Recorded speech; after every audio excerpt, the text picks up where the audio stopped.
नमस्कार, माउन्टेन समाचारमा स्वागत छ। म सचिता बुढाथोकी र म खगेन्द्र विष्ट। सुरुमा अहिलेसम्मका मुख्य समाचार।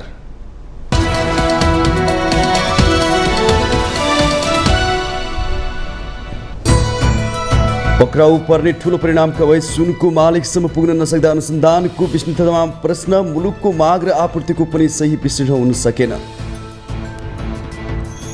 सर्वोच्च अदालतको परमादेशले ढल्यो कोशी सरकार। मुख्यमन्त्री नियुक्ति प्रक्रिया उत्प्रेषणको आदेशले बदर। नयाँ मुख्यमन्त्री नियुक्तिको प्रक्रिया थाल्न आदेश। मिटर ब्याज सम्बन्धी मुलुकी संहिता विधेयक राष्ट्रिय सभाबाट पारित। प्रतिनिधि सभाबाट पारित भइसकेको विधेयक राष्ट्रपतिले प्रमाणीकरण गरेपछि लागू हुने। संसदको सबैभन्दा ठूलो दल कांग्रेसको केन्द्रीय समिति बैठक। मुलुकको समसामयिक विषयमा स्पष्ट धारणा बनाउन असफल। आरोप प्रत्यारोपमा रमाए केन्द्रीय सदस्य। लघुवित्त पीडितसँग वार्ता गर्न अर्थ मन्त्रालयले बनायो समिति। समस्या समाधानको सिफारिस गर्ने कार्यदेश। वार्ताको सहजीकरणका लागि गृहलाई पत्र। भारतको मणिपुर हिंसाबारे सामाजिक सञ्जालमा भ्रामक समाचारको बेगबेगे। इन्टरनेटको पहुँचमा प्रतिबन्ध लगाएर झुटा जानकारी हटाउँदै सरकारी अधिकारी। र वेस्ट इन्डिज विरुद्धको 3 मध्ये पहिलो एकदिवसीय क्रिकेटमा भारत विजयी। 115 रनको छिनो लक्ष्य। विजय लक्ष्य 22.5 ओभर 5 विकेटको क्षतिमा पुरा।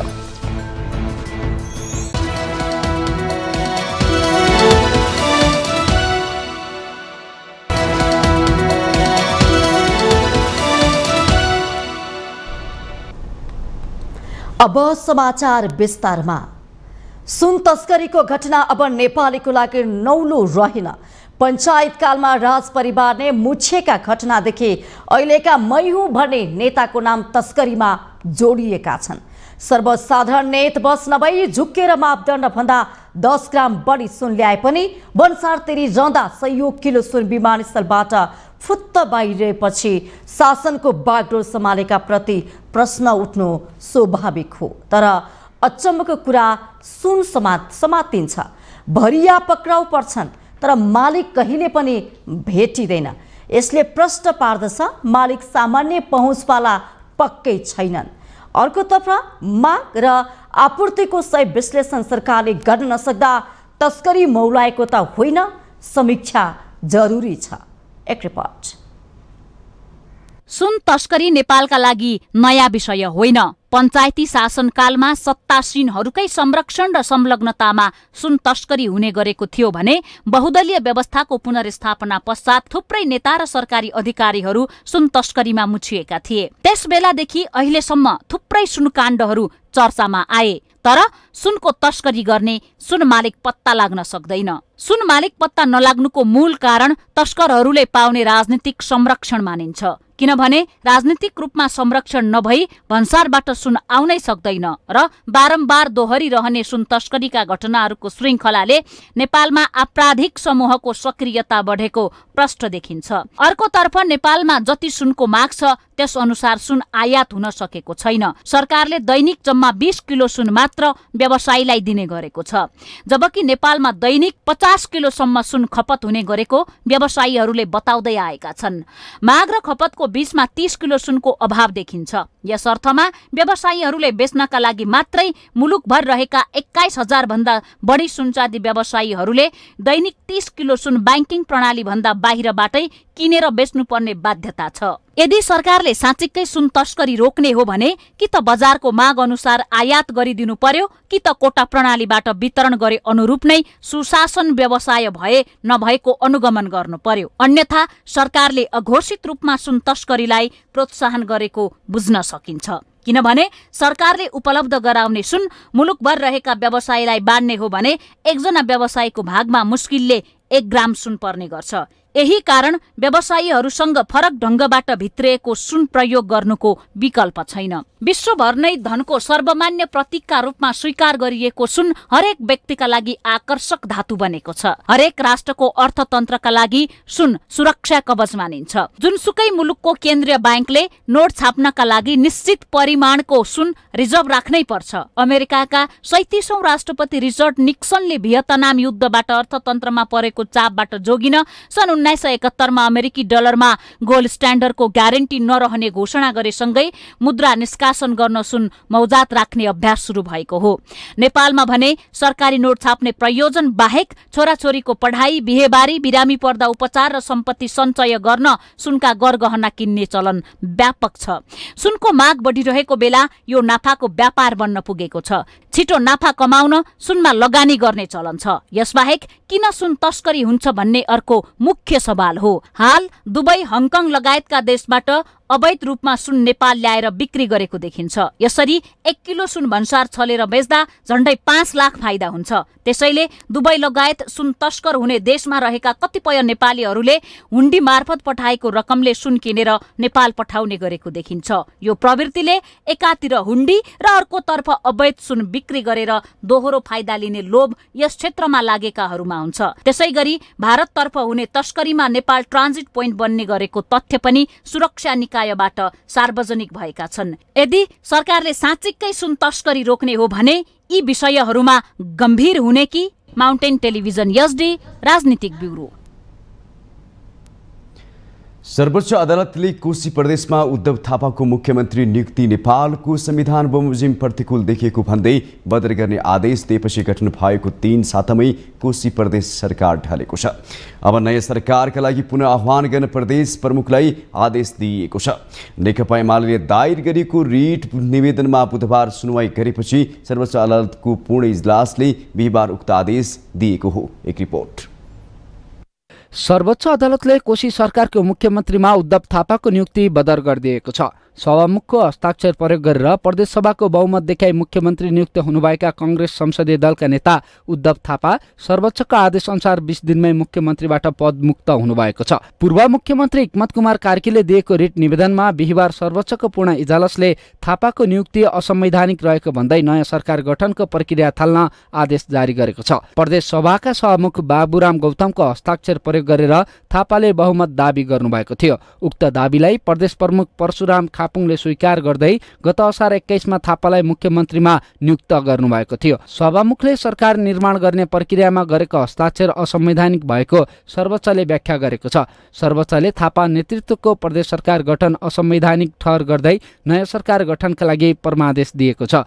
बिहिबार न्यायाधीशहरू ईश्वर प्रसाद खतिवडा, आनन्द मोहन भट्टराई र तिलक प्रसाद श्रेष्ठको पूर्ण इजलासले साउन 17 गतेभित्र नयाँ मुख्यमन्त्री नियुक्त भइसक्ने गरी प्रक्रिया अघि बढाउन पनि परमादेश जारी गरेको छ। सर्वोच्चले थापालाई मुख्यमन्त्री नियुक्त गरिएको प्रक्रियालाई उत्प्रेषणका आदेशले बदर गरेको हो। मुख्यमन्त्री पदमा प्रत्याशी मध्येका श्री उद्धव थापालाई नियुक्तिका लागि श्री प्रदेश प्रमुख समक्ष प्रस्तुत गरिएको दाबी पत्रमा प्रत्याशी माननीय सभामुख श्री बाबुराम गौतमले हस्ताक्षर गरी जनाउनु भएको समर्थन यसरी पेश भएको त्रुटिपूर्ण दाबी पत्रलाई मान्यता दिई प्रदेश प्रमुखबाट श्री उद्धव थापालाई कोशी प्रदेशको मुख्यमन्त्री पदमा मिति 2080-3-21 मा गरिएको नियुक्ति र तत्सम्बन्धमा भए गरिएका काम कारबाहीहरू नेपालको संविधान प्रतिकूल देखिएकाले उत्प्रेषणको आदेशद्वारा बदर हुने ठहर छ। कोशी प्रदेश सभामा एमाले र राप्रपा बीच तालमेल देखिन्छ। यी दुई दलसँग 46 सांसद छन्। अर्कोतिर नेपाली कांग्रेस, नेकपा माओवादी केन्द्र, नेकपा एकीकृत समाजवादी सहितको गठबन्धनसँग पनि जम्मा 46 सांसद मात्रै छन्। दुवैतिर प्रष्ट बहुमत नभएकाले थापाले मुख्यमन्त्री बन्नका लागि सभामुख बाबुराम गौतमको समेत हस्ताक्षर प्रयोग गरी आफ्नो पक्षमा 47 सांसदको समर्थन देखाउनु भएको थियो। तर मुख्यमन्त्री नियुक्ति प्रक्रियामा सभामुख गौतमको हस्ताक्षर प्रयोग गर्नु असंवैधानिक भएको सर्वोच्चको ठहरपछि अब विद्यमान दुई गठबन्धन यथावत रहेको अवस्थामा फेरि पनि कसैले बहुमतको दाबी पेश गर्न नसक्ने परिस्थिति कायम छ। यो अवस्थामा कांग्रेस माओवादी सहितको गठबन्धनले राप्रपालाई समेत आफूतिर तान्न सक्नु पर्यो या एमाले राप्रपा सहितको गठबन्धनले कम्तीमा जसपालाई आफ्नो पक्षमा पार्न सके मात्रै संविधानको धारा 168 को उपधारा 2 बमोजिम मुख्यमन्त्रीका लागि दाबी पेश गर्न सक्ने देखिन्छ। अन्यथा सोही धाराको उपधारा 3 अन्तर्गत ठूलो दलको हैसियतले नेकपा एमाले सरकारको नेतृत्व गर्न पाउने देखिन्छ। तर मुख्यमन्त्री नियुक्ति भएको 30 दिनभित्र प्रदेश सभाबाट मुख्यमन्त्रीको विश्वासको मत लिनुपर्ने प्रावधान रहेका कारण त्यतिबेला फेरि उक्त सरकार ढल्ने सम्भावना पनि उत्तिकै देखिन्छ। माउन्टेन टेलिभिजन एसडीका लागि सन्दीप शर्माको रिपोर्ट। राष्ट्रिय सभाले अनुचित लेनदेन मिटर ब्याज सम्बन्धी मुलुकी संहिता सम्बन्धी केही नेपाल ऐनलाई संशोधन गर्ने विधेयक 2080 माथि प्रतिनिधि सभाबाट भएको संशोधन सहित पुनः पारित भएको छ। गत असार 31 गते प्रतिनिधि सभाले संशोधन सहित पारित गरेको विधेयकलाई राष्ट्रिय सभाले अनुचित लेनदेन मिटर ब्याज सम्बन्धी मुलुकी संहिता सम्बन्धी केही नेपाल ऐनलाई संशोधन गर्ने विधेयक 2080 माथि प्रतिनिधि सभाबाट भएको संशोधन सहित पुनः पारित गरेको र अरु पनि भएको जनाइएको छ। प्रतिनिधि सभाबाट भएको संशोधन स्वीकार सहित पुनः पारित गरियोस् भन्ने प्रस्तावलाई निर्णयार्थ प्रस्तुत गर्दछु। यो प्रस्तावको पक्षमा हुने माननीय सदस्यले हुन्छ भन्नुहोला र यसको विपक्षमा हुने माननीय सदस्यले हुन्न भन्नुहोला। यो प्रस्तावको पक्षमा हुने माननीय सदस्यले हुन्छ भन्नुहोस्। यो प्रस्तावको विपक्षमा हुने माननीय सदस्यले हुन्न भन्नुहोस्। हुन्न भन्ने आवाज सुनेन तसर्थ मुलुकी संहिता सम्बन्धी केही नेपाल ऐनलाई संशोधन गर्न बनेको विधेयक 2080 माथि प्रतिनिधि सभाबाट भएको संशोधन स्वीकार सहित पुनः पारित गरियोस् भन्ने प्रस्ताव सर्वसम्मतिले स्वीकृत भएको घोषणा गर्दछु। यो विधेयक अब राष्ट्रिय सभाका अध्यक्ष गणेश प्रसाद तिमसिनाले प्रमाणित गरेर राष्ट्रपति कहाँ पठाउनु हुनेछ। राष्ट्रपतिले प्रमाणीकरण गरेपछि विधेयकले कानूनको रूप लिन्छ र कार्यान्वयनमा आउनेछ। राष्ट्रिय सभा अध्यक्ष तिमसिनाले मिटर ब्याज सम्बन्धी अध्यादेश मुलुकी संहिता सम्बन्धी केही नेपाल ऐनलाई संशोधन गर्ने विधेयक सशर्त अघि बढाउनु भएको हो। आगामी दिन सो विधेयक पारित भएको विषय नजिर बन्न नसक्ने गरी अघि बढाएको उहाँले बताउनु भएको छ। अध्यक्ष तिमसिनाले सभामा वर्तमान आवश्यकतालाई समेत मध्यनजर गर्दै नेपालको संविधानको धारा 103 को उपधारा 2 को विशेष अधिकार प्रयोग गरे यस्तो प्रकृतिको विधेयक पारित गर्ने समय अवधि आगामी दिनमा नजिकको रूपमा नरहने गरी अगाडि बढाउने बताउनु भएको छ। साथै उहाँले विधि निर्माण प्रक्रियामा भएको महत्त्वप्रति सचेत रहँदै संविधान र कानूनमा भएका व्यवस्थाहरूको पालना गर्न सम्बन्धित सबै पक्षको ध्यानाकर्षण समेत गराउनु भएको छ।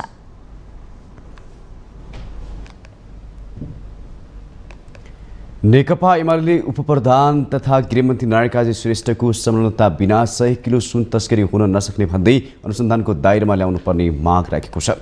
बिहिबार राष्ट्रिय सभाको बैठकमा एमाले राष्ट्रिय सभाका दलका नेता देवेन्द्र दाहालले गृहमन्त्रीले नैतिकताका आधारमा राजीनामा नदिएकाले पनि अनुसन्धानको घेरामा आउनुपर्ने बताउनु भयो। उहाँले गृहमन्त्री अर्थमन्त्रीलाई जानकारी नभई यति ठूलो परिणाममा सुन तस्करी हुनै नसक्ने ठोक्वा गर्नुभयो। सांसद दाहालले सिङ्गु विमानस्थलको सुरक्षा व्यवस्था कस्तो छ त्यसको जवाब कसले दिने भन्दै प्रश्न गर्नुभयो। सुन तस्करी काण्डको जरैदेखि छानबिन गर्न उच्च स्तरीय संसदीय छानबिन समिति बनाउनु पर्ने र राष्ट्रिय सभा सदस्यहरू पनि रहनु पर्ने उहाँको माग छ। सिङ्गो विमानस्थलको सुरक्षा व्यवस्था कस्तो छ, भन्सार चेकिङ भन्सारको सुरक्षा व्यवस्था कस्तो छ त्यसको जवाब कसले दिने हो? गृहमन्त्रीले होइन र अर्थमन्त्रीले होइन र सिङ्गो यो सरकारले दिनुपर्ने होइन। तर आफूले कुनै जवाफदेहिता लिनु नपर्ने जस्तो गरी गृहमन्त्री निकै चुर्ती फुर्तीका साथ विमानस्थलमा जानुहुन्छ र कुनै टार कुनै कोर्टलाई छाडिँदैन भनेर मन्तव्य दिनुहुन्छ। यस्तो अति नै संवेदनशील विषयमा यो तस्करीलाई संरक्षण गर्ने सरकारले छानबिन गर्न सक्ने विषय पनि रहेन। त्यसैले यो सुन तस्करी काण्डको जरैदेखि छानबिन गर्नको लागि उच्च स्तरीय संसदीय छानबिन उच्च स्तरीय छानबिन समिति तस्करीमा उच्च तहको नेतृत्व सामेल भए पनि अनुसन्धानको दायरामा ल्याउन नसकेको गुनासो गर्नुभयो।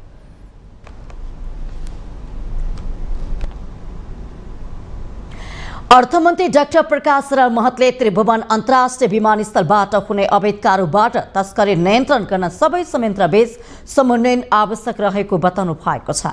बेभा त्रिभुवन अन्तर्राष्ट्रिय विमानस्थल भन्सारको स्थलगत अनुगमनपछि अर्थमन्त्री महतले अवैध कारोबार तस्करी नियन्त्रण गर्न सबै निकायको समन्वयात्मक भूमिका हुनुपर्ने बताउनु भएको छ। उहाँले एउटा मात्रैको भूमिकाबाट राम्रो नतिजा आउन नसक्ने भन्दै सरकारी संयन्त्रबीच लगातार सूचना आदान प्रदान हुनुपर्नेमा जोड दिनु भएको छ। करिब 1 क्विन्टल सुन प्रकरणमा पनि एउटा सरकारी निकायको सूचनाको आधारमा अर्को सरकारी निकायले बरामद गरेको उल्लेख गर्नु भएको छ। विमानस्थलमा रहेका राजस्व अनुसन्धान विभाग, भन्सार विभाग, जनपद प्रहरी, सशस्त्र प्रहरी, नेपाली सेना र नागरिक उड्डयन प्राधिकरण बीच समन्वयात्मक भूमिका भए मात्रै गैरकानुनी गतिविधि कम हुने मन्त्री महतको विश्वास छ। विभाग छ, त्यसपछि हाम्रो भन्सार विभाग त छँदैछ, त्यसपछि चाहिँ जनपद प्रहरी छ, सशस्त्र प्रहरी छ, सेना पनि यो परिसरमा छ। त्यस्तै गरेर यो नागरिक उड्डयनको त यो त्रिभुवन अन्तर्राष्ट्रिय विमानस्थल नै उहाँहरूले चाहिँ त्यो सञ्चालन त्यसमा चाहिँ सहभागी हुनुहुन्छ। सबैको चाहिँ समन्वयकारी भूमिका हुनु पर्यो, एकअर्कालाई चाहिँ सहयोग पुर्याउनु पर्यो। त्यो भयो भने यस्ता चाहिँ गैरकानुनी गतिविधिहरू चाहिँ कम भएर जान्छ। विमानस्थल भन्सारको प्रविधि समय अनुकूल स्तर उन्नति गर्नुपर्ने भन्दै उहाँले यसका लागि सहयोग गर्ने प्रतिबद्धता जनाउनु भएको छ। क्विन्टल सुन कसरी बाहिर असफल भयो भन्ने अनुसन्धान जारी रहेको भन्दै मन्त्री मतले जो कसैलाई पनि भन्सारको निश्चित प्रक्रिया पूरा गरेर मात्रै प्रवेश दिन पनि आग्रह गर्नु भएको छ।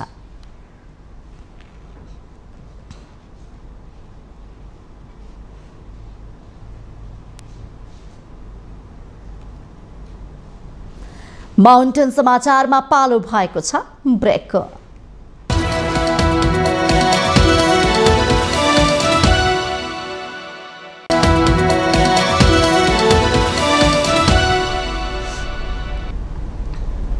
ब्रेकपछि स्वागत छ बाँकी समाचार। 14औं महाधिवेशनपछि पहिलो पटक साउन 2 गतेदेखि झण्डै हप्ता दिन बसेर कांग्रेसले आफ्नो केन्द्रीय समिति बैठक सम्पन्न गर्यो। बैठकमा पार्टीका एजेन्डाभन्दा पनि 2 गुट बीचको आरोप प्रत्यारोपले प्राथमिकता पायो। केन्द्रीय सदस्यहरू नेतृत्वको विरोध र बचाउमै बढी केन्द्रित देखिए। अझ सर्वसाधारणका मुद्दा राष्ट्रिय तर अन्तर्राष्ट्रिय विषयवस्तु कांग्रेस बैठकमा प्रवेश नै पाउन सकेन। एक रिपोर्ट। गुट उपगुटको चङ्गुलमा फसेको नेपाली कांग्रेसभित्र नेताहरूको आरोप प्रत्यारोप नयाँ विषय होइन।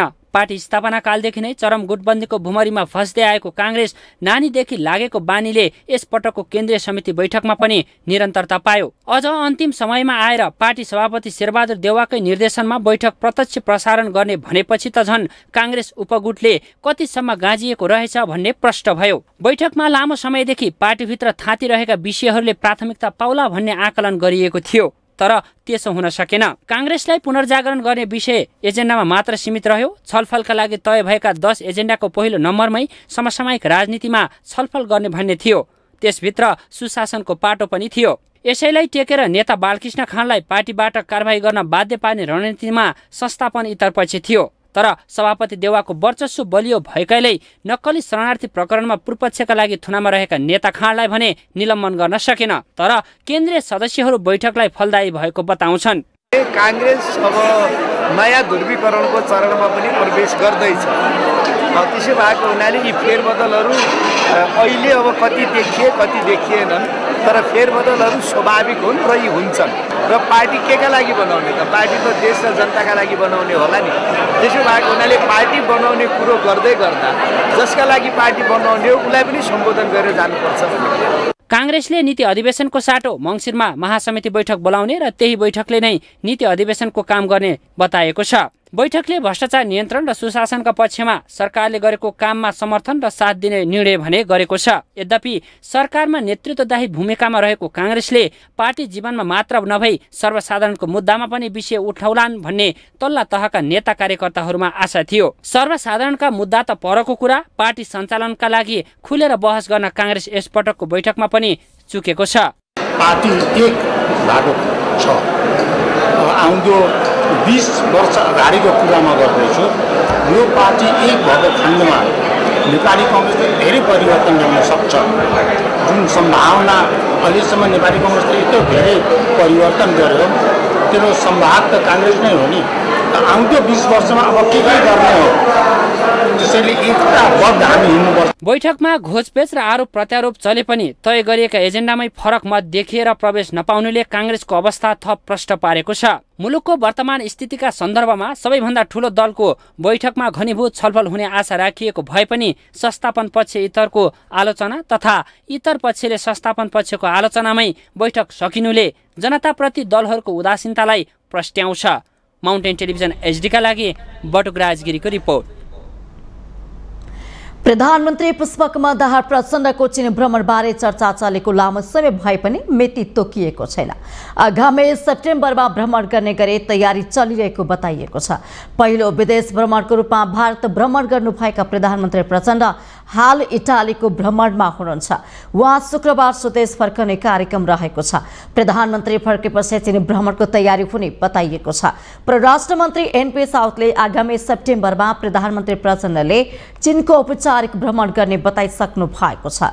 प्रधानमन्त्री प्रचण्डको चीन भ्रमणको तयारी चलिरहँदा हालै चिनिया कम्युनिस्ट पार्टीका केन्द्रीय राजनैतिक ब्युरो सदस्य युवान चा चुनले नेपालको भ्रमण गरेर फर्किनु भएको छ।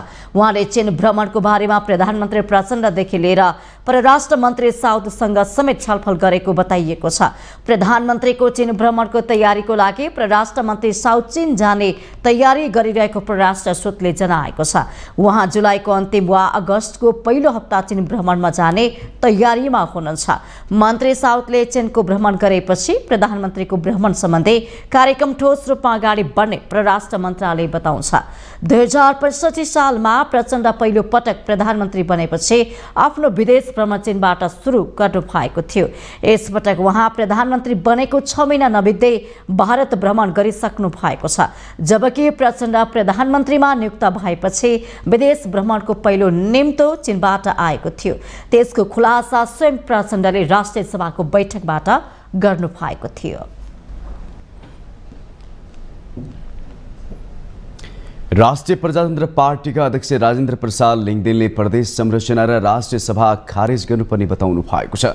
बिहिबार पार्टी केन्द्रीय कार्यालय धुम्बराईमा सञ्चारकर्मीहरूसँगको भेटमा उहाँले यस्तो बताउनु भएको हो। अध्यक्ष लिङदेनले नेपालको स्थायित्वका 3 पिल्लरमध्ये राजतन्त्र र हिन्दू राष्ट्र हटाइएको र अन्तिम खम्बाको रूपमा रहेको सेनामाथि पनि आक्रमणको प्रयास भइरहेको जिकिर गर्नुभयो। सेना बिनाको राज्य बनाउने प्रस्ताव समेत कतिपयले गरिरहेको भन्दै उहाँले राज्यको खर्च घटाउन ओडा तहदेखि प्रतिनिधि सभासम्मका सदस्यहरू कटौती गर्नुपर्ने उल्लेख गर्नुभयो।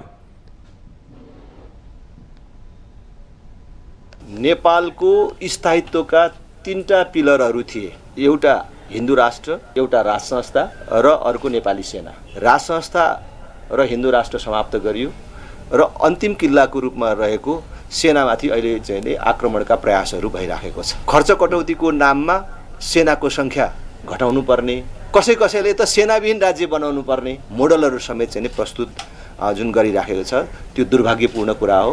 मैले हिजो संसदमा पनि भनेको छु, खर्च घटाउने नै हो भने नेपाल जस्तो सानो देशमा झन्डै 40,000 को संख्यामा जनप्रतिनिधिहरूको संख्या छ। वडा सदस्यदेखि राष्ट्रपतिसम्मलाई जनताले कर तिरेर ऋण काटेर तलब भत्ता खुवाउनु पर्ने परिस्थिति छ। अध्यक्ष लिङदेनले सुन तस्करी प्रकरणको अनुसन्धान जरीसम्म पुग्नुपर्ने र अनुसन्धानका लागि उच्चस्तरीय छानबिन आयोग नबनाए 15 गते बस्ने प्रतिनिधि सभामा विरोध गर्ने चेतावनी दिनुभयो। सामान्य नागरिकलाई समातेर कम्पनी मालिकलाई समाए भन्ने फुर्ती नलगाउन उपप्रधान एवं गृहमन्त्री नारायण काजी श्रेष्ठलाई उहाँले चेतावनी दिनुभयो। सुन ल्याउने काम भयो, छिराउने काम भयो, त्यसलाई हेर्दा त्यसको प्रकृतिलाई हेर्दाखेरि यो सामान्य मानिसहरूबाट मात्रै भएको चिज होइन, घटना होइन, काम होइन। त्यसकारणले यसमा माथिल्लो तहको पनि चाहिँ संलग्नता हुन सक्छ र यसको निष्पक्ष छानबिनको लागि उच्च स्तरीय छानबिन आयोग गठन हुनुपर्छ भन्ने राष्ट्रिय प्रजातन्त्र पार्टीको माग छ। राप्रपाले राजेन्द्र लिङदेनले होइन, आम नागरिकहरूले पनि सामान्य हिसाबले पनि भन्न सक्ने कुरा हो कि यसमा माथिल्लो तहको संलग्नता बिना यत्रो चाहिँ परिकल्पना गर्न सकिँदैन, यस्तो घटना हुनै सक्दैन। त्यसकारणले माथिल्लो तहकै एउटा छानबिन समिति, निष्पक्ष छानबिन समिति र संसदीय समिति बन्नुपर्छ भन्ने। अध्यक्ष लिङदेनले सुन काण्डसँग सम्बन्धित विषयमा सबै दलले छानबिन समितिको माग गरेकाले छानबिन समिति नभएसम्म 15 गतेको संसद बैठकमा पनि विरोध हुने चेतावनी दिनुभयो।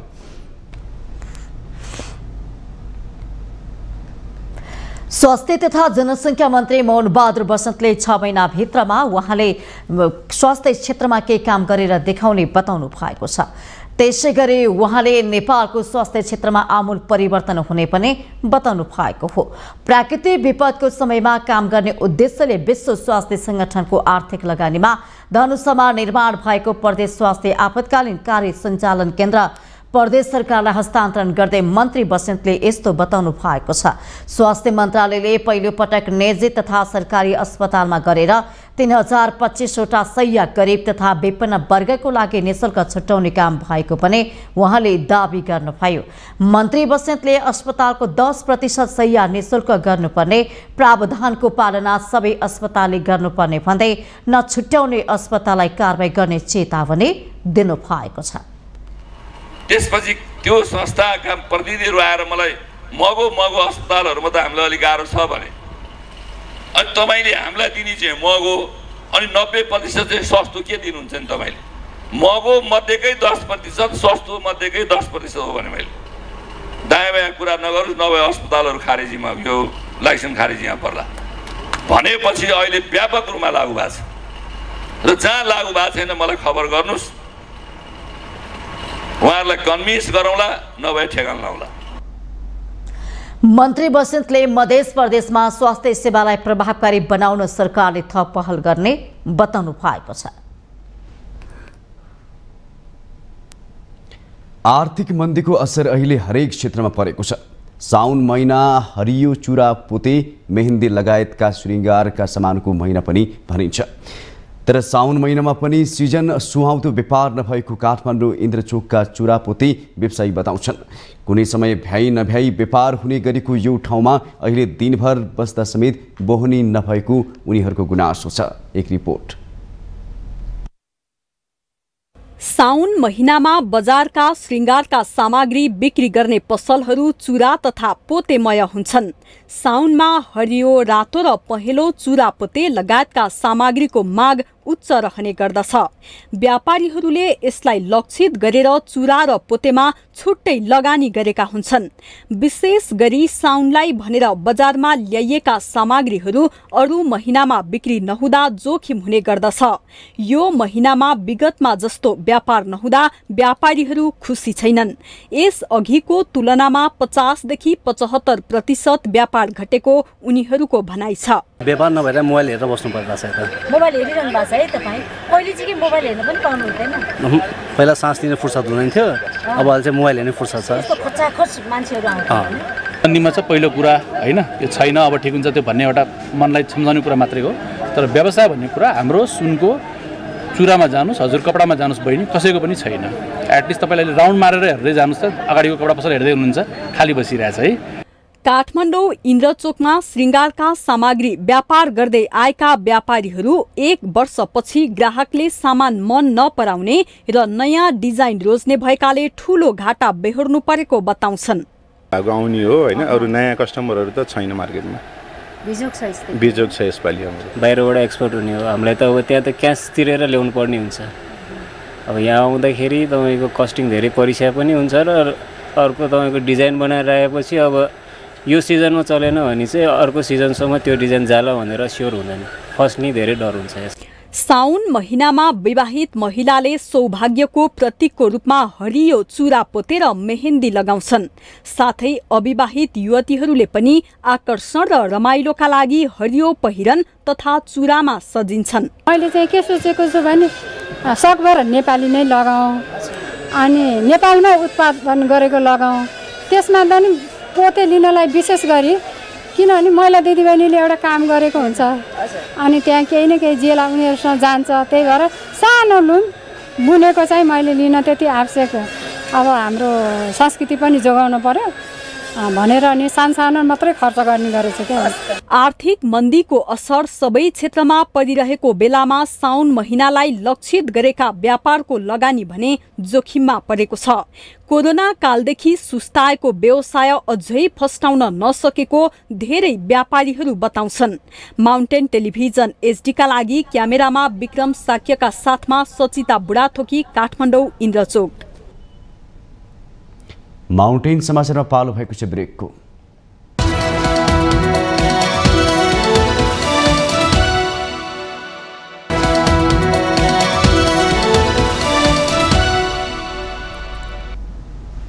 ब्रेकपछि पुनः स्वागत छ। अब बाँकी समाचार। कालीमाटी तरकारी बजारका सटरहरू बिना खुला प्रतिस्पर्धा भाडामा दिने सम्झौता खारिज गर्नुपर्ने भन्दै राष्ट्रिय किसान सञ्जालले आन्दोलन जारी राखेको छ। सरकारको स्वामित्वमा रहेको कालीमाटी फलफुल तथा तरकारी बजारमा निजी व्यापारी केन्द्रको रूपमा पुरानै व्यवसायीलाई नवीकरणको लागि विकास समितिले सम्झौता गरेको विरोधमा उनीहरू आन्दोलनमा उत्रेका छन्। एक रिपोर्ट। कालीमाटी फलफुल तथा विकास समितिले पुरानै व्यवसायीलाई म्याद थप गरी सटर भाडामा दिने निर्णयको विरुद्धमा विभिन्न किसान सम्बन्ध संगठन आन्दोलनमा छन्। 2065 सालमा सम्झौता गरिएको 566 वटा कालीमाटीको पसलको म्याद गत असार मसान्तमा नै सकिएको छ। समितिले कालीमाटी तरकारी बजारका सटरहरू खुल्ला प्रतिस्पर्धा बिना भाडामा दिने सम्झौता फिर्ता गर्नुपर्ने लगायतका माग उनीहरूको छ। साउनको 1 गते नवीकरण भई कालीमाटी फलफुल तरकारी बजारको सटरहरू प्रतिस्पर्धा मार्फत भाडामा लगाउनु पर्नेमा पुरानालाई सिधै नवीकरण गर्नुको पछाडि ठूलै चलखेलको आशंका गरिएको छ। बजारका 50% सटर र स्टलहरू उत्पादक किसानलाई सहुलियत दरमा छुट्याउनु पर्ने, बजार विकास समितिमा 50% किसान प्रतिनिधि सुनिश्चित हुनुपर्ने किसान सम्बन्ध संगठनले माग राखेका छन्। ठूलै चलखेल गरेर पुरानै व्यवसायलाई प्रश्रय दिँदा किसानले उत्पादनको उचित मूल्य समेत पाउन नसकेको उनीहरूको ठहर छ। किसानहरूको लागि त त्यो बजारै छैन। किसानको लागि छुट्याइएको कालीमाटी द्वारको ठिक भित्रपछि प्रवेश गरिसकेपछि देब्रेतिर जहाँ खाली जग्गा छ त्यो किसानको प्रयोजनको लागि किसानहरूले डोकोमा बोरामा थोरै तिनै चाहिँ ढाकीमा ल्याएर बेच्ने चाहिँ स्टल हो त्यो खुल्ला ठाउँ। तर त्यहाँ पनि किसानहरूलाई पहुँच छैन। व्यवसायीहरूले चाहिँ त्यो कब्जा गरेर बसेका छन्। त्यसो भएको हुनाले हाम्रो माग के छ भने त्यो सम्झौता खारेज गर्नुपर्छ। खुल्ला प्रतिस्पर्धाको माध्यमबाट चाहिँ सबैले प्रतिस्पर्धा गर्न पाउनुपर्छ। सबै त्यहाँका व्यवसायीले पनि पाउनुहुन्छ। बिडिङ भइसकेपछि प्रतिस्पर्धामा त्यहीँकै मात्रै पनि पर्न सक्नुहुन्छ, बाहिरकै मात्रै पनि पर्न सक्नुहुन्छ, त्यहाँका आदि बाहिरका आदि पनि पर्न सक्नुहुन्छ। त्यो त प्रतिस्पर्धाको कुरा हो होइन। यहाँको व्यथित 15 वर्षसम्म करार दिने जुन प्रवृत्तिको विरुद्धमा खुल्ला प्रतिस्पर्धा हुनुपर्छ र यहाँ किसानले ल्याएको टमाटरहरू पोखिन्छ 6 रुपियाँ किलोको टमाटर भनेर किसानलाई आरोप लगाएर बिचौलियाले पोख्छ र त्यसको भोलिपल्ट 65 रुपियाँ पर्सिपल्ट 150 रुपियाँमा उपभोक्ताहरूलाई समेत मार पर्ने गरी जुन विकृतिहरू देखिएको छ त्यस विकृति र व्यथितिको अन्त गर्नको लागि यस केन्द्रीय बजार राष्ट्रकै एउटा ठुलो केन्द्रीय बजार भएकोले गर्दा यसलाई व्यवस्थित गराउनको लागि हामीले सरकारको ध्यानाकर्षण गराउन चाहन्छौँ। स्वस्थ प्रतिस्पर्धा गरेको खण्डमा न्यायोचित रूपमा आम नागरिकले समान रूपमा अवसर पाउने, किसानले प्रत्यक्ष रूपमा उत्पादित वस्तुको बिक्री गर्न सक्ने, समितिमा किसानको प्रतिनिधित्व भएको खण्डमा बजारको नियमन हुने, बिचौलियाको बिगबिक्री रोकिने उनीहरू बताउँछन्। सम्झौता रद्द नभएसम्म आन्दोलन नरोकिने किसान सञ्जालले चेतावनी समेत दिएको छ। माउन्टेन टेलिभिजन एसडीका लागि क्यामेराम्यान निखिल कपालीको साथमा विद्या तामाङको रिपोर्ट। दार्चुलाको ब्यास गाउँपालिकालाई सदरमुकाम खलङ्गासँग जोड्ने एकमात्र निर्माणाधीन दार्चुला टिङ्कर सडक अवरुद्ध हुँदा ब्यास गाउँपालिकामा उत्पादन भएको आलु लगायतका तरकारी कुहिन थालेका छन्। दार्चुला टिङ्कर सडकको दोहुँ गाउँपालिका 3 तिमुर पाटा र वडा नम्बर 5 को गरमोरा ब्यास गाउँपालिका 6 को तिङले भिर लगायत ठाउँमा पहिरोका कारण यातायात अवरुद्ध भएको छ। सडक अवरुद्ध हुँदा उत्पादित आलु किसानको घरमै कुहिन थालेको हो। गाउँपालिकाको कृषि विकास शाखाको आर्थिक तथा प्राविधिक सहयोगमा उत्पादन गरिएका कृषि उपज खेतबारीमा कुहिन थालेपछि किसानहरू चिन्तित बनेका छन्। सरकारले उत्पादनमा मात्रै लगानी गरेर नहुने भन्दै कृषकले उचित बजार व्यवस्थापन तथा ढुवानी समेत ध्यान दिनुपर्ने माग राखेका छन्। महाकाली करिडोर योजनाले सडक सञ्जालका विषयमा गत असार 25 गते नै स्थानीय तहहरूलाई आफ्नो क्षेत्रमा पर्ने सडक अवरुद्ध भए सञ्चालनमा ल्याउन पत्राचार गरेको थियो। ठेक्का सम्झौता भई काम चलिरहेको ठाउँमा सडक अवरुद्ध भए सम्बन्धित ठेकदार कम्पनीले र बाँकी क्षेत्रमा स्थानीय सरकारको क्षेत्राधिकार भित्रको सडकमा स्थानीय सरकारले नै सञ्चालन गर्न सहजीकरण गर्ने भनी दार्चुला टिङ्कर सडक आयोजनाले ब्यास गाउँपालिकालाई पत्राचार गरेको हो। तत्काल सडक खुलाएर कृषि उत्पादनलाई बजारसम्म पुर्याउने पहल गरिदिन स्थानीयले गाउँपालिकासँग अनुरोध गरेका छन्।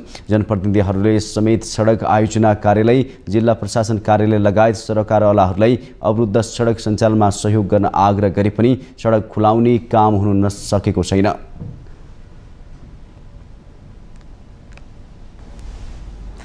ललितपुरको महालक्ष्मी नगरपालिकाको टिकाथलीमा फलफुल तथा तरकारी बजार सञ्चालनमा आएको छ। ललितपुरको महालक्ष्मी नगरपालिका वडा नम्बर 5 टिकाथलीमा बिहीबार एक कार्यक्रम गरे फलफुल तथा तरकारी बजार सञ्चालनमा आएको हो।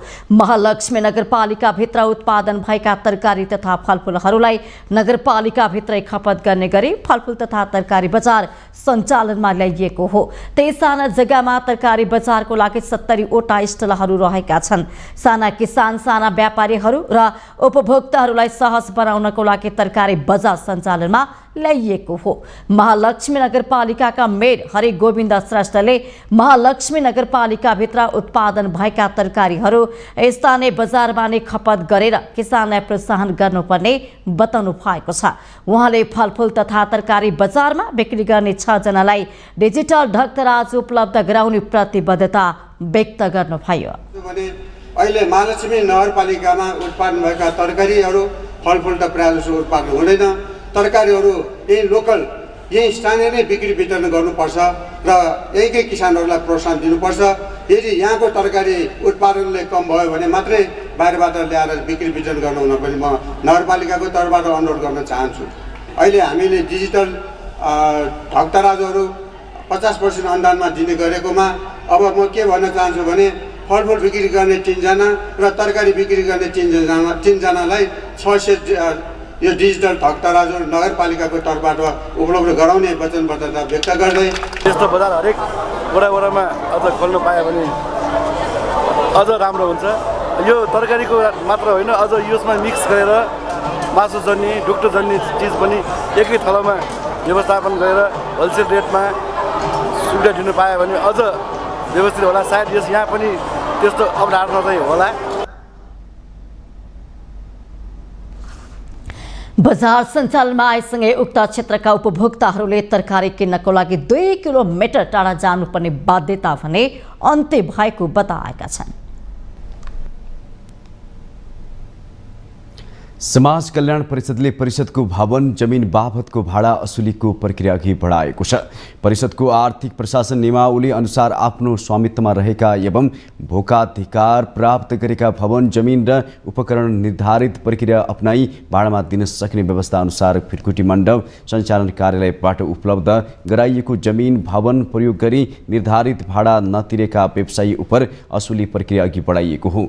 महालेखा परीक्षकको कार्यालयले 2079 असार मसान्तसम्म असुल उपर गर्नुपर्ने भनी बक्यौतामा राखेका परिषदले असुली गर्ने प्रक्रियामा लागेको हो। चाहिँ सुशासनभित्रको चुनौती हो। यो 49 सालदेखिको चाहिँ बक्यौता रहेछ,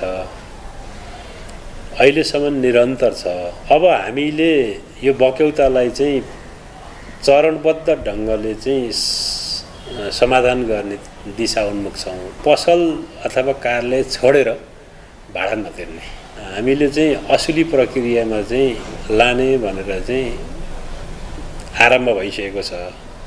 मलाई लाग्छ 1-1.5 महिनाभित्रमा चाहिँ यो असुली प्रक्रियामा चाहिँ एउटा चाहिँ रिजल्ट निक्लिन्छ। महालेखाले 51 जना व्यवसायीको नाममा रहेको बक्यौता 5,82,64,786 रुपियाँ उठाउन भनेको छ। यसै बीच परिषदले 2080 असार मसान्तसम्मको 4 वटा भेन्डरको बहाल कर बराबर 1,33,00,000 रुपियाँ काठमाडौँ महानगरपालिकालाई बुझाएको छ। 2049 सालमा टुडी खेलबाट फिरकुटी मण्डप सारिएका 1400 व्यापारीको बहाल कर बारे छलफल गरी टुङ्गो लगाउने प्रयास भइरहेको आर्थिक प्रशासन प्रमुख भट्टाईले जानकारी दिनुभयो। आर्थिक वर्ष 2078-79 मा 15 करोड आम्दानी गरेको परिषदले 2079-80 मा 20 करोड बढी आम्दानी गरेको छ।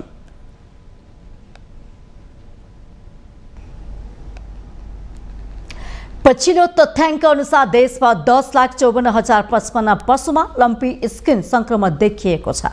देशका सबै 77 जिल्लामा फैलिएको लम्पी स्किनको संक्रमण देशभर 10,54,055 पशुमा देखिएको पशु सेवा विभागको तथ्याङ्क छ। त्यसमध्ये 7,68,641 पशु निको भइसकेका छन्। तर आम नागरिकमा लम्पी स्किन रोग संक्रमित पशुको दूध पिउन हुन्छ कि हुँदैन भन्ने दुविधा पनि छ। संक्रमित पशुले दिने दूध रोग सर्न सक्ने पनि त्रास छ। तर संक्रमित पशुको दूध उमालेर पिउँदा कुनै रोग नसर्ने पशु चिकित्सकहरूले बताएका छन्। अधिकांश उपभोक्तालाई के जिज्ञासा रहन सक्छ भने कतै मान्छेमा पनि सर्ने रोग हो कि त हैन, पशुबाट त्यो पशुको सम्पर्कमा जाने मान्छेलाई रोग लाग्छ कि लाग्दैन, हैन, मान्छेको मृत्यु हुन्छ कि हुँदैन, हैन, मान्छेमा घाउ खटिरा आउँछ कि आउँदैन भन्ने जिज्ञासा आउन सक्छ। र यो रोग लागेको पशुको दूध उमालेर खान सकिन्छ। तर उमाल्ने सन्दर्भमा चाहिँ के हो त भन्दा कुनै पनि स्वस्थ पशुकै दूध पनि उमालेर खानुपर्छ, यो अर्थले भन्न खोजेको। उहाँले लम्पी स्किन रोग जुनोटिक रोग नभएको भन्दै यो रोग पशुबाट मानिसमा सर्ने रोग भएको जानकारी दिनुभएको छ। लम्पी स्किन विशेष गरी गाई, भैँसी र चौरीमा देखिने गरेको छ। भेडा, बाख्रामा लम्पी स्किन अहिलेसम्म पाइएको तथ्याङ्क छैन। यस वर्ष हालसम्म लम्पी स्किन रोगका कारण मृत्यु भएका पशुको संख्या 48,133 पुगेको पशु विभागको तथ्याङ्क छ।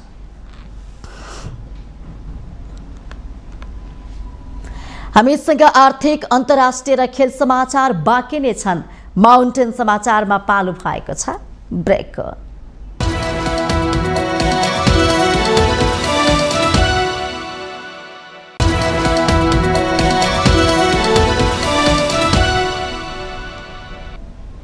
ब्रेकपछि स्वागत छ पालो आर्थिक समाचारको।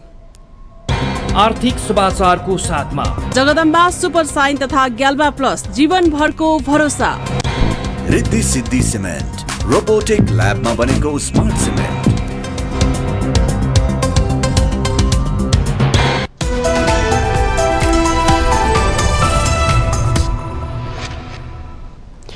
अर्थ मन्त्रालयले काठमाडौँमा आन्दोलनरत लघुवित्त पीडित समितिसँग वार्ता गर्न समिति गठन गर्ने भएको छ। अर्थ मन्त्रालयको वित्तीय क्षेत्र व्यवस्थापन तथा संस्थान समिति महाशाखाका प्रमुख सहसचिव भूपाल बरालको संयोजकत्वमा वार्ता समिति गठन गरेको मन्त्रालयका प्रवक्ता धनीराम शर्माले जानकारी दिनुभयो। अर्थमन्त्री स्तरको निर्णयबाट गठन भएको वार्ता समितिमा गृह मन्त्रालय, कानुन, न्याय तथा संसदीय मामिला मन्त्रालय तथा नेपाल राष्ट्र बैंकका प्रतिनिधि पनि सदस्य रहेका छन्। सो समितिलाई लघुवित्त पीडित समितिसँग वार्ता तथा छलफल गरी समाधानको सिफारिस गर्ने कार्यदेश दिएको प्रवक्ता शर्माले जानकारी दिनुभयो। नेपाल राष्ट्र बैंकले पनि छुट्टै डेस्क राखेर लघुवित्त पीडितको समस्या समाधानको प्रयास गरिरहेको छ। अहिले पनि काठमाडौँमा आन्दोलन जारी नै भएकाले वार्ता मार्फत पनि समाधानको पहल गर्न समिति गठन भएको प्रवक्ता शर्माको भनाइ छ। समितिले वार्ताका लागि सहजीकरण गरिदिन गृह मन्त्रालयलाई पत्राचार पनि गरेको छ।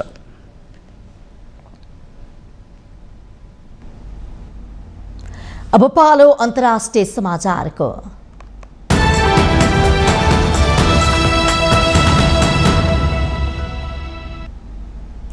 पूर्वोत्तर भारतको हिंसाग्रस्त मणिपुर राज्य सरकारी अधिकारीहरूले इन्टरनेटको पहुँचमा प्रतिबन्ध लगाएर भ्रामक जानकारीहरू हटाउने प्रयास गरेका छन्। तैपनि त्यहाँ मिथ्या सूचनाहरूको बेगबेगी देखिएको छ।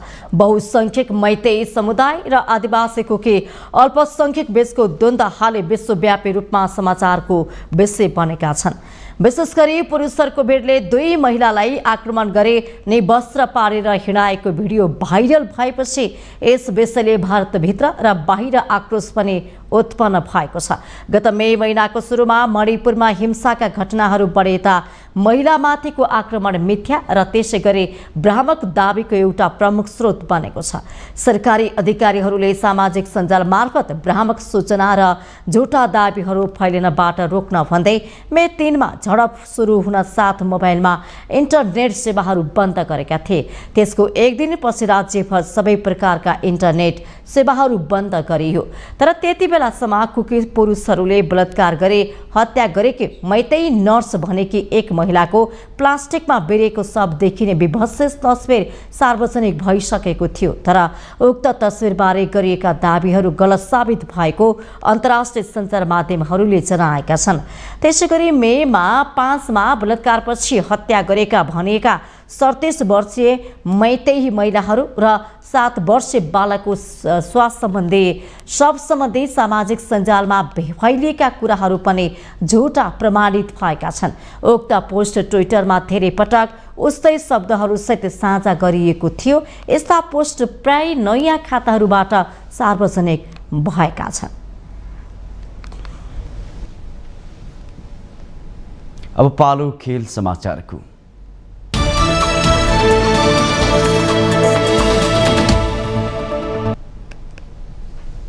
वेस्ट इन्डिज विरुद्ध 3 मध्ये पहिलो एकदिवसीय क्रिकेट भारतले जितेको छ। भारतले घरेलु टोली वेस्ट इन्डिजमाथि 5 विकेटको सहज जितले हात पारेको हो। यो श्रृङ्खलामा भारतले 1-0 को अग्रता लिएको छ। जितको लागि 115 रनको छिनो विजयी लक्ष्य भारतले 22.5 ओभरमा 5 विकेटको क्षतिमा पूरा गर्यो। भारतको जितमा ओपनर ईशान किशनले सर्वाधिक 52 रनको योगदान दिए। जिनो लक्ष्य हुँदा भारतले तल्लो क्रमका खेलाडीलाई मौका दिँदा विराट कोहलीले ब्याटिङ गरेनन्। भारतका सूर्यकुमार यादवले 19, रविन्द्र जडेजाले 16 र रोहित शर्माले 12 रन बनाए। वेस्ट इन्डिजका गुडाकेश मोतीले 2 विकेट लिए। त्यसअघि वेस्ट इन्डिजको बारबाडोसमा टस हारेर पहिला ब्याटिङको निम्तो पाएको घरेलु टोलीले 23 ओभरमा 114 रन बनाउँदा सबै विकेट गुमायो। वेस्ट इन्डिजका कप्तान साई होपले 43, ब्रेन्डन किङले 17, एलिक उथानाजेले 22 र सिमरन हेटमायरले 11 रन बनाए।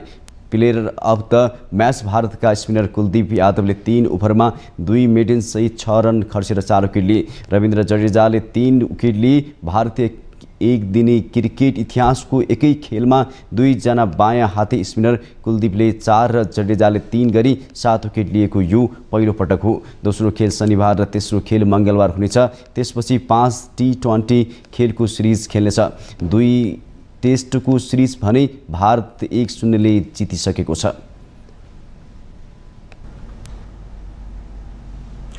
फिफा महिला विश्वकप फुटबलमा उपाधि दावेदार तथा साबिक विजेता अमेरिका हारबाट जोगिँदा पोर्चुगल र नाइजेरियाले जित हात पारेका छन्। 1 गोलले पछि परेको अमेरिकाले साबिक उपविजेता नेदरल्यान्डसँग 1-1 गोलको बराबरी खेल्दै हार जोगाएको हो। वेलिङ्टन र रिजनल स्टेडियम न्युजिल्यान्डमा बिहीबारसम्म यी अन्तर्गत भएको खेलको 17औं मिनेटमा जिल रुडले गोल गर्दै नेदरल्यान्ड्सलाई लिएको अग्रता 62औं मिनेटमा लिड्सले हुरानले भङ्ग गरेकी छन्। बराबरीसँगै समयमा 2 खेलबाट 4 अङ्क जोडेर अमेरिका शीर्ष स्थानमा छ। नेदरल्यान्ड्स गोल अन्तरमा दोस्रो स्थानमा छ। यही सोमको अर्को खेलमा पोर्चुगलले भियतनाममाथि 2-0 को जित निकाल्दै नकआउट चरण पुग्ने सम्भावना कायम राखेको छ। न्युजिल्यान्डको वाइकाटो स्टेडियम हाल्मिन्टनमा पोर्चुगलको जितमा टेलमा इन्कारानाको र फ्रान्सका नाजारेथले गोल गरेकी छिन्। जससँगै पोर्चुगलले 2 खेलबाट 3 अङ्क जोडेको छ। भियतनाम अङ्कविहीन छ। त्यसैगरी नाइजेरियाले सहआयोजक अस्ट्रेलियामाथि पुनरागमन जित निकालेको छ। 1 गोलले पछि परेको स्थिति उल्टाएर नाइजेरियाले घरेलु टोलीमाथि 3-2 को शानदार जित निकालेको हो। अस्ट्रेलियाको ब्रिसबनमा नाइजेरियाका लागि उचेना कानो, ओसिनासी ओहाले र एसेसाट ओसो एलाले गोल गरेकी छिन्। अस्ट्रेलियाकी इमिली भान एगमुन्ड र एलाना केनेडीले गोल फर्काइन्। जितसँगै नाइजेरियासम्म बेमा 2 खेलबाट 4 अङ्क जोडेर शीर्ष स्थानमा छ। क्यानाडा गोल अन्तरमा दोस्रो स्थानमा छ। अस्ट्रेलिया 2 खेलबाट 3 अङ्क जोडेर तेस्रो स्थानमा रहेको छ। 19औं एसियाली खेलकुदको आयोजना मिति नजिकै गर्दा नेपालले खेलाडीको प्रशिक्षणलाई तीव्रता दिएको छ। चीनको हाङझाउ शहरमा हुने 19औं एसियाली खेलकुद सुरु हुन अब 2 महिना पनि बाँकी छैन। नेपालले आफ्ना खेलाडीलाई विदेश र स्वदेशमा प्रशिक्षण गराउँदै आइरहेको छ। यसपटक नेपालले सहभागी गराउने 29 खेलमध्ये बक्सिङ, ताइक्वान्डो र करातेलाई पदक सम्भावनामा राखेको भन्दै पहिलो प्राथमिकतामा राखेर तयारी थालेको छ। साथै खेलकुदका कार्यकारी निकायले पनि खेलाडीको प्रशिक्षण तयारीबारे निरीक्षणमा पनि तीव्रता दिइरहेका छन्। युवा तथा खेलकुद मन्त्री डिगबहादुर लिम्बू र राष्ट्रिय खेलकुद परिषद राखेपाका सदस्य सचिव टङ्कलाल खिसिङले 19औं एसियाली खेलकुदको तयारी प्रशिक्षणमा रहेका विभिन्न 4 खेलको निरीक्षण गर्नुभएको छ। हाल पौडी, बक्सिङ, तेक्वान्डो, कुस्ती, टेबल टेनिस, गल्फ, क्यानोइङ र फेन्सिङ गरी 9 खेलका खेलाडी वैदेशिक प्रशिक्षणमा छन्। स्वदेशमा प्रशिक्षण गरिरहेका खेलाडीको तयारीबारे खेलकुदका कार्यकारी निकायले निरीक्षण गर्दै आएका हुन्। बिहिबार मन्त्री लिम्बू र राखेपा सदस्य सचिव घिसिङले विभिन्न स्थानमा अभ्यास गरिरहेका एथलेटिक्स, फुटबल, भलिबल र उसुको तयारी प्रशिक्षणमा रहेका खेलाडीको प्रशिक्षण निरीक्षण गरे। चारै खेलको प्रशिक्षण त्रिपुर स्थित राखेपा हातमा भइरहेको छ। सो अवसरमा मन्त्री लिम्बूले खेलाडीको तयारीसँग सम्बन्धित विविध पक्षबारे जानकारी लिएका थिए। असोज 6 गतेदेखि सुरु हुने हाङझाउ एसियाडमा नेपालले विभिन्न 29 खेलमा सहभागिता जनाउँदैछ।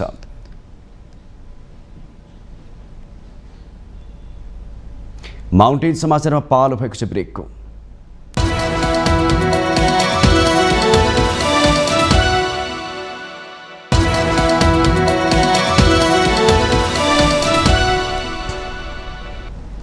ब्रेकपछि स्वागत छ। यो सँगै हामी माउन्टेन समाचारको अन्त्यमा आइपुगेका छौं। जाँदा जाँदै मुख्य समाचार पुनः एकपटक।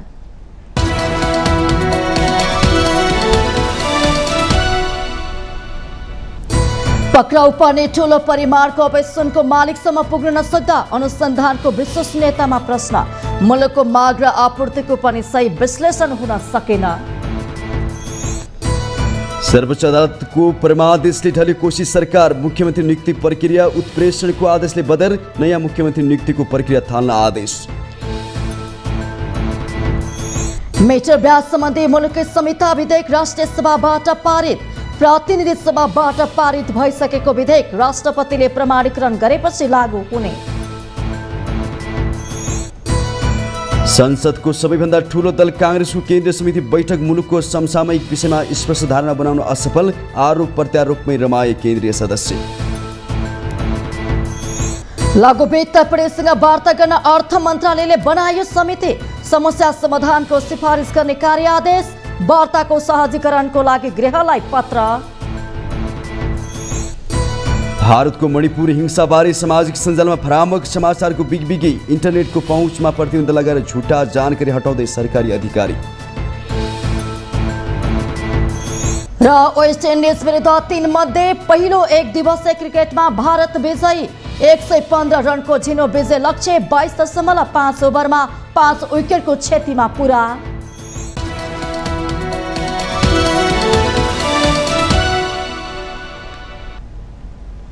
माउन्टेन समाचार अहिले सकियो। सत्य, तथ्य र निष्पक्ष समाचारका लागि माउन्टेन टेलिभिजन HD हेर्दै रहनुहोला। नमस्कार।